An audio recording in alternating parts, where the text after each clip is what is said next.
Ikaw ba ay demonetize sa Facebook? Lahat ba ng in-stream ads mo ay nakapula? Ads on Reels ganito gaya na nakikita nyo sa screen ninyo.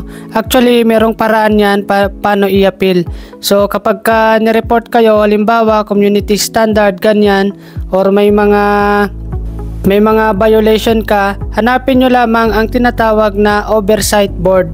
Ito ang third party na nagre-review ng mga report, community standards kay Facebook. So i-appeal mo yan sa kanila at sabihin mo kung ano yung mga dahilan bakit hindi kailangang i-delete o tanggalin or i-report yung post mo. Sa Google, meron ding website ang oversight board ni Facebook. So pwede rin kayo mag-login po kayo doon at state ninyo yung report ninyo. Sa atin, ang nilagay natin na dahilan is ito. So babasahin nyo na lang yan yung nilagay natin. Pagka kasi ma-consider yung rason ninyo at matanggal yung alarma sa Facebook ninyo at bumalik na yung inyong monetization. Kaya guys, ingat-ingat sa pag-post sa Facebook dahil marami pong mga sensitive na mga tao at nire-report tayo kapag nasasaktan sila sa mga report natin. Kaya mag-upload din kayo ng mga original na mga audio and video ninyo. Huwag kayong mangungopya ng video ng iba mga idol para hindi kayo may report ng copyright violation.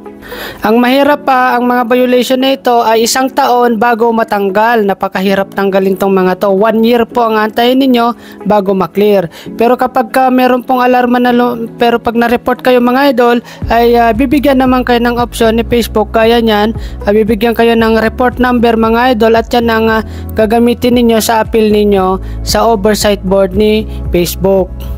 Kapag wala kayong makita na ganyan na report number, ibig sabihin talagang matindi o mabigat yung pagkakasala ninyo kay Facebook.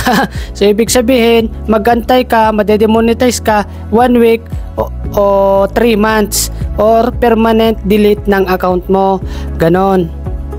At kaya nga nang sabi ko 1 taon yan bago matanggal. So sa mga content creator, mga gustong mag-vlog, gustong gumawa ng Facebook page, ingat-ingat at mag-post lamang ng mga original na audio at video para hindi may report mga idol.